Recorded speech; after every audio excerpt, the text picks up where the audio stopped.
morning.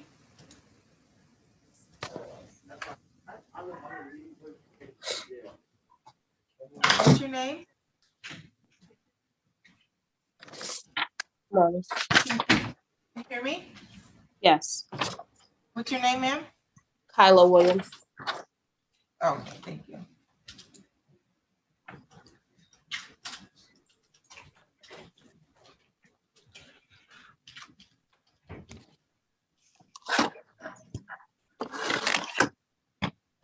Your Honor, could I be placed in a breakout room with Miss Williams? Yes, one moment.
And It's like, you want to fight your case.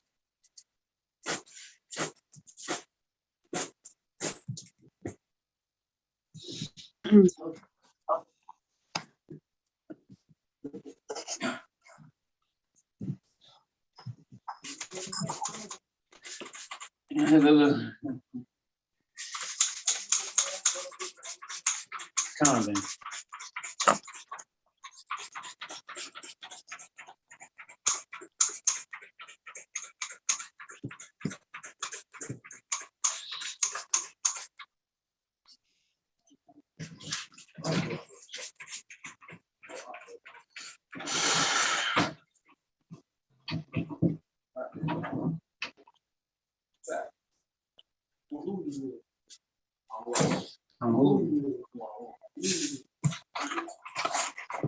Shut that door, bro.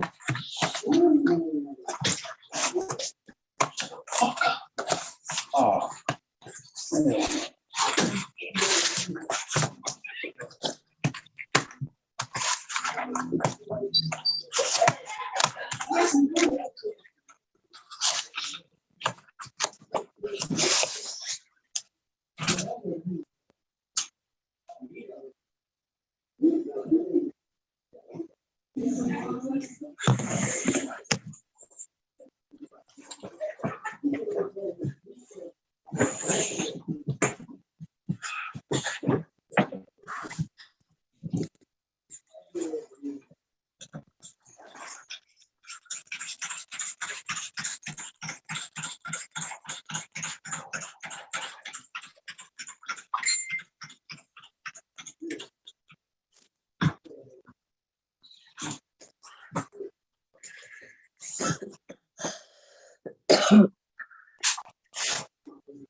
Mrs. Hospital, are you still there?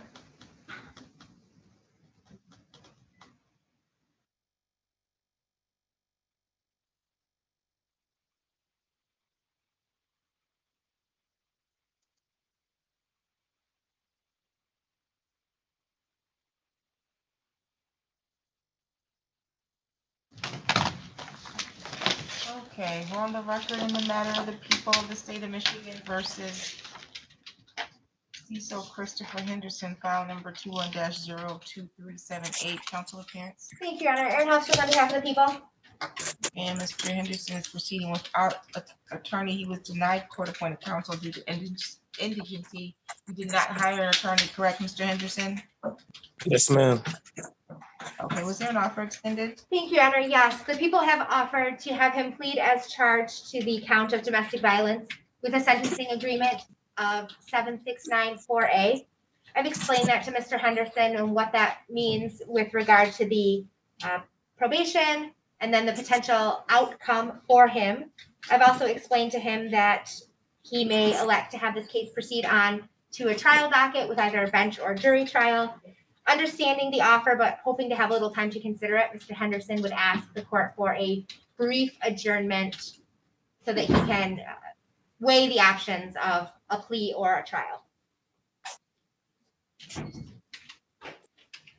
Okay, sounds good. We can do that, Mr. Henderson, or we can also set this for a final pretrial, which will still give you time to weigh your options, but will require both you and the alleged victim to appear in person at the next court date, okay? Yes, ma'am. Okay, and so do you want to do that instead? Excuse me? Did you want to do that option instead, just set it for a final pretrial? Or May I talk to the prosecutor one more time? no, we got a courtroom full of people. If you're going to talk to the prosecutor's going to be after we resolve some other matters here. The prosecutor is not your attorney, so she's not here to advise you. Okay. Yeah, all right. I'll take it. Okay, we will go ahead and set it for a final pretrial that will require all the parties to appear in person at the next court date. If you don't plea at that time, then it'll proceed to trial. Or if the victim fails to appear, then the court will entertain motions at that time to dismiss. Okay. December 13th at 8 a.m. will be your final pretrial. Your jury trial will be January 11th at 8 a.m. Yes, ma'am. Okay, we'll see you then, sir. You're all set for now. All right. Good night.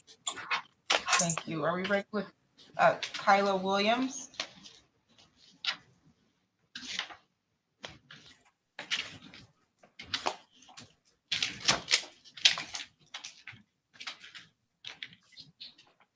Mr. Keithy, you were muted. If you said anything, I didn't hear it. I am ready, Your Honor. Okay, we're on the record in the matter of the people of the state of Michigan versus Kyla Williams, file number 21-02487. Council appearance. Thank you, Your Honor. Erin Hofstad on behalf of the people. Good morning, Your Honor. James Keithley, Assistant Public Defender, appearing on behalf of Kyla Williams, who is present via Zoom. Today was the date that was set for a pretrial. How are we proceeding on this? Thank you, Your Honor. An offer was extended to Ms. Williams of entering a plea to an added count 2 of malicious destruction of property under 200 with a stipulated restitution amount of $2,924.57. Count 1 would be dismissed. At this time, Ms. Williams is electing to have her case set for a final pretrial and trial.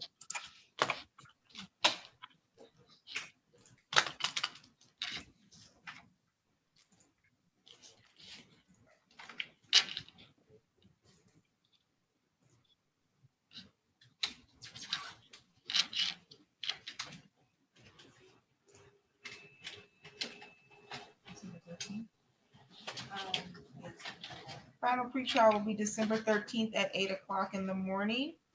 That'll be in person here at the court. And your jury trial will be January 11th at 8 o'clock in the morning, okay? Do you have any questions today, Ms. Williams? Okay, you're muted, but I saw you shake your head. So if you don't have any questions, You're all set, and we'll see you in person on December 13th. Okay, ma'am? Okay. Thank you.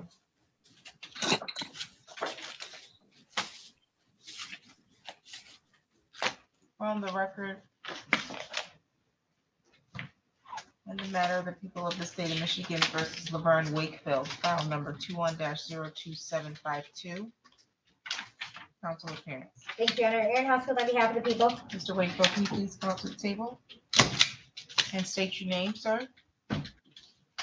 Laverne Wakefield.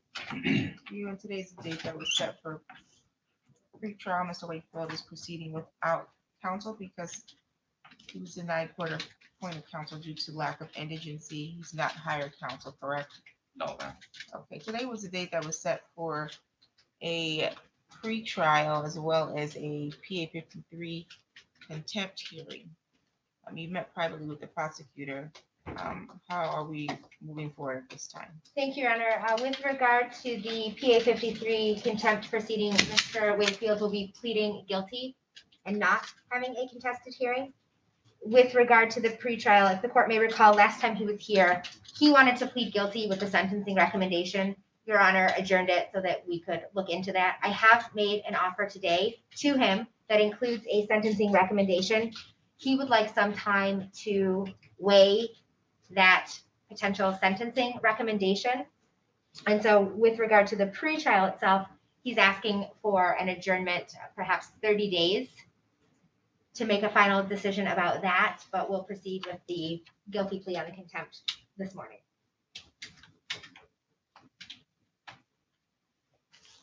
Okay, Mr. Wakefield, that's accurate understanding of your conversation with the prosecutor regarding Yes, this ma'am. matter? Okay, as to the PA 53 violation, which is a hearing on an alleged violation of the court's bond order.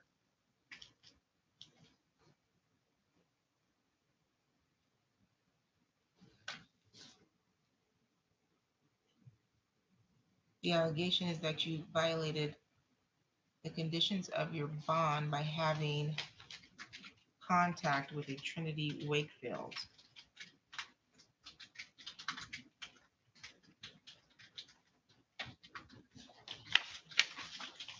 You have the right to have a contested hearing on that matter. You have the right to have witnesses called, and you have the right to call your own witnesses to further any defense to establish whether or not you in fact violated the conditions of your bond as alleged by this police report. You have the right to be represented by a counsel during that bond hearing as well. However, you are proceeding today without counsel. Are you looking to waive your hearing on that, sir? Yes, ma'am. Okay, and you want to plead guilty? Yes, that's correct. Can you raise your right hand? You solemnly swear or affirm the testimony you're going to give is the truth and the whole truth under penalty of perjury? Yes, ma'am. Put your hand down. Okay, sir. You've been advised of your rights. You were arraigned on this matter by Judge Ward back on October 3rd, 2021. Is that correct? Yes. Okay, and Judge Ward gave you some bond conditions or release conditions, and one of those conditions was for you not to have communication directly or indirectly with a Trinity Wakefield or Laverne Wakefield III. Is that correct? Yes. The violation, as alleged, states here that on October 17th, so about 2 weeks later, that you violated those bond conditions by having communication with Trinity Wakefield. How do you plead to that violation? I'll plead guilty. Okay. Did you have communication with Trinity Wakefield on that date? Yeah, in fact, I rode with my sister to a haunted house. My wife was supposed to meet her out there, and without knowing, the kids decided to go with her. I didn't know. I rode with my sister, got to the haunted house, and the wife and kids, all three of them were there, and I took it upon myself to still go through the haunted house with the kids. So in that case, I am guilty of being in contact. Oh, any additional factual basis? I know, Your Honor. Thank you. The court is satisfied with the factual basis. I will accept your plea. I find your plea to be made free voluntarily and intelligently.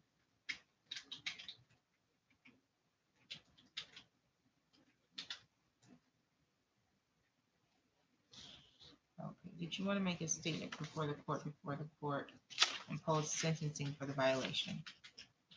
No, ma'am. Okay. Your Honor, may I address one thing with the court, please? Yeah. Thank you. I've spoken with the mother of the minor children this morning. She indicates to me that she and Mr. Wakefield essentially job share. They have an auto parts route that they drive for. She advised that one of the children has a medical condition, and so when there is treatment needed for the child, she and Mr. Wakefield will swap out their routes or their day. There is a date coming up where mom has to take the child out of the area to an appointment. It's very important. And so Mr. Wakefield has already indicated that he will drive the route that day. So I am making the court aware of this. It would be mom's request that there not be a jail sentence imposed that would interfere with her ability to have Mr. Wakefield's cover work so that she can receive or take the child to receive the appropriate treatment.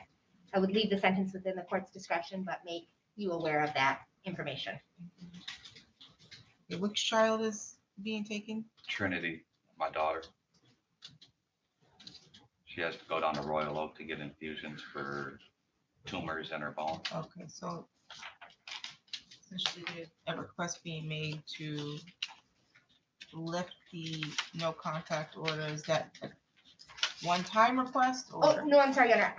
If that's what was conveyed, I did not mean to lift the no contact order. What I was Okay. asking is with regard to the sentence that Mr. Wakefield that jail time not be imposed, Okay, so that he would can do the interfere ratchet. with, yes, no, the people are not looking to have the no contact order lifted, but simply to take into consideration that if he were to be placed in custody, he would not be able to fill in for mom who's taking daughter to this out of town appointment.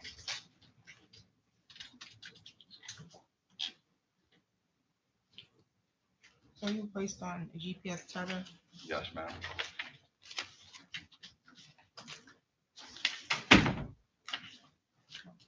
Under the circumstances, I'm not going to put sentence to jail time or revoke your bond at this time.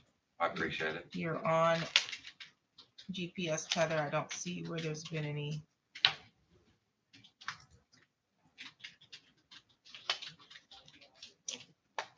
violations for that, however.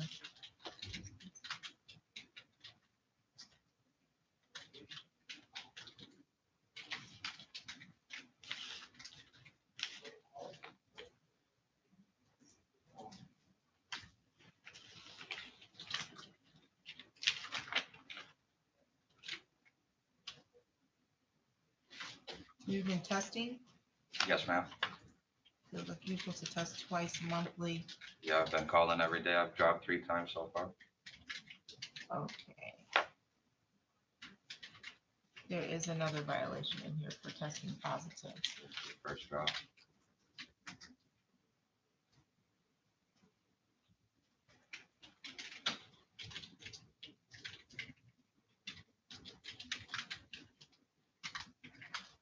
Okay, so this violation alleges that you tested positive for marijuana back on October 20th. You had a test result of 149 nanograms per milliliter. So you've been testing since then? Yes, ma'am. Okay, I'm gonna set that for another hearing date. I'm gonna get your test results and see what they're doing, okay? Okay. But as to this violation, I'm gonna continue your bond. It's noted here that you'll be covering the ride share as indicated by the prosecutor. The no contact order will remain intact. There's still not to be any communication directly or indirectly with the alleged victim in this matter, Yes, ma'am. and not to be within 1,500 feet of where they live, work, or go to school, or where they're having any recreational activities. Okay, sir? Do Yes, ma'am. you have any questions about those bond conditions? No. Okay, and so as to the underlying incident, the matter will be set for another court date. You're requesting 30 days. Why? Well, just because I want to actually weigh out the options with the wife and my work, for the simple fact that the prosecution would like me to go through an inpatient program, and that would kind of enable me to provide for the family and to keep my employment. Okay, so you got some things you gotta weigh as relates to the sentencing agreement? Yeah, Okay.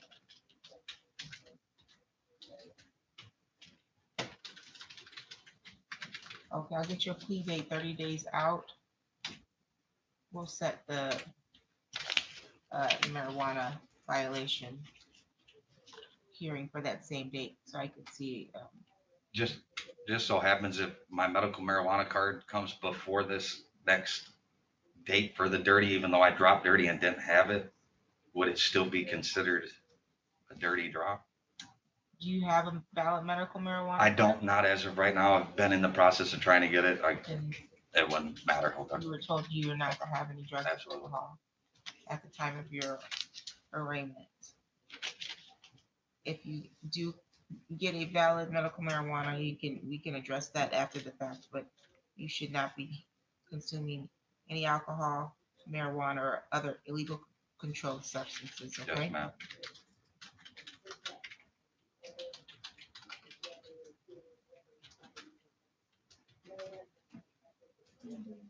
December 20th at 9:30.